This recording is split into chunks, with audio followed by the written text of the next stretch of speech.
जगपुर के मनसा मां की पूजा में लाखों की तादाद में श्रद्धालु पूजा अर्चना करने के लिए उमड़े। पश्चिम मेदिनीपुर जिले के खड़गपुर ग्रामीण थाना अंतर्गत जगपुर और मदपुर के बीच स्थित महिषा गोदगेरिया की मनसा देवी का प्रचार और प्रसार प्राचीन काल से होता आ रहा है। यद्यपि यहाँ वर्ष भर पूजा अर्चना होती रहती है, लेकिन वर्ष में एक दिन मेला अवश्य लगता है। आज से यानी चैत्र माह के तीसरे मंगलवार को यहाँ बड़ी पूजा का आयोजन किया जाता है। पश्चिमी मिदनापुर, पूर्वी मिदनापुर, झारग्राम या कोलकाता के अलावा झारखंड और उड़ीसा से भी कई लोग यहाँ आते हैं।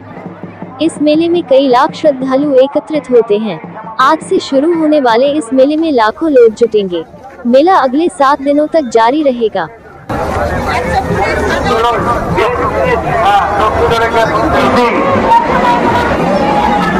मंदिर सामने তোমার যিনি দাঁড়িয়ে রয়েছে আরো সিং দাঁড়িয়ে রয়েছেন, চলে আসুন। সুভাষিস মাইতি কালুয়া,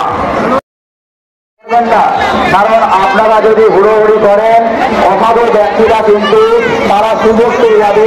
সেক্ষেত্রে আমাদের মোবাইল, পানি পাস বা দামি কাগজপত্র কিন্তু